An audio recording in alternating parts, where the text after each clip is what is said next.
طاغوت عربی زبان کا لفظ ہے جس کے معنی ہیں گمراہوں کا سردار، بت، جادوگر، سرکش، دیو اور کاہن۔ ایک سوٹ بوٹ اور انگریز طرز کے ملا کے مطابق اگر عورت کو طاغوت کا نہیں پتہ تو وہ جاہل ہے۔ ان کے مطابق 95% عورتیں جاہل ہیں۔ جی ہاں، ان کی بات بالکل درست ہے۔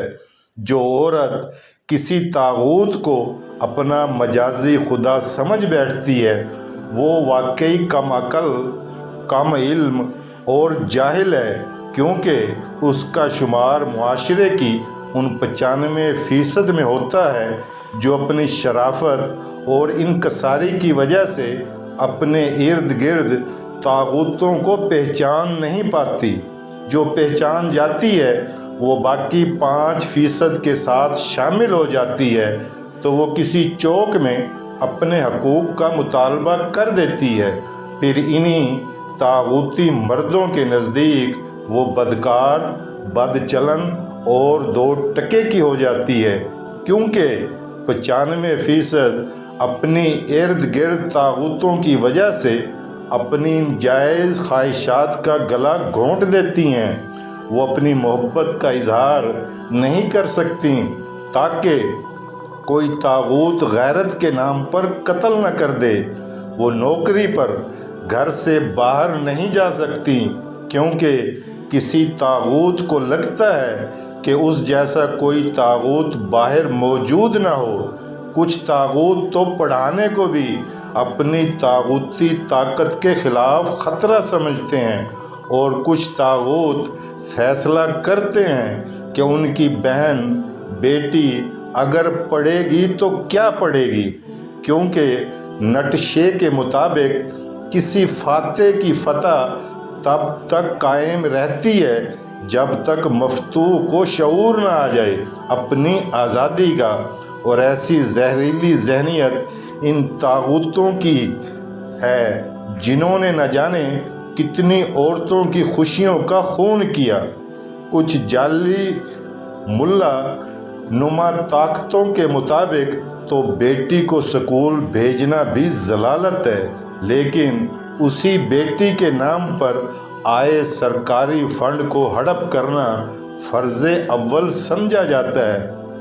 دراصل عورت سوال کرتی ہے، اپنی حرمت کا تحفظ مانگتی ہے، تعلیم اور شعور حاصل کرتی اور اپنے معاشرتی زندگی میں یکساں حقوق مانگتی عورت کا چہرہ ان بزدل طاغوتوں کو کسی ماہر تیر انداز کا تیر لگتا ہے، اور اس کے کاری وار سے بچنے کے لیے کبھی مذہب کے لحاف میں دبکنے کی کوشش کرتے ہیں تو کبھی اپنے غراتے ہوئے وحشیانہ لہجے سے اثر انداز ہونے کی کوشش کرتے ہیں۔ حقیقت میں یہ طاغوت مذہب سے ناواقف اور نابلد ہے۔ انہیں کسی ممبر پر بیٹھے مولوی نے یہ تو بتایا ہوتا ہے کہ کتنی عورتوں سے نکاح کر سکتے ہیں، کتنی باندیاں اور غلام حاصل کر سکتے ہیں، اور کتنی حور العین جنت میں ان کا انتظار کر رہی ہیں جہاں یہ اپنی درندگی اور ہوس کی آگ بجھا سکتے ہیں، لیکن وہ ملا یہ نہیں بتاتا وہ عورت جو اس کی محرم ہے اس کی تعلیم، نان، نفقہ اور دیگر حقوق کی فراہمی بھی اس مذہب نے ضروری قرار دیے ہیں۔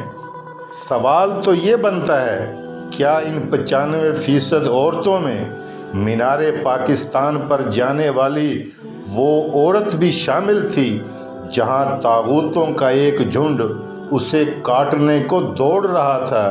کیا ان 95% جاہل عورتوں میں وہ ماریا نام کی لڑکی بھی شامل تھی جسے 2 طاغوت باپ اور بھائی نے زیادتی کے بعد قتل کر دیا تھا اور اس کی لاش پر بیٹھ کر پانی پیا؟ کیا ان میں لاہور کی ننھی زینب بھی شامل تھی؟ کیا ان میں اسلام آباد کی سویرا بھی شامل تھی؟ کیا ان میں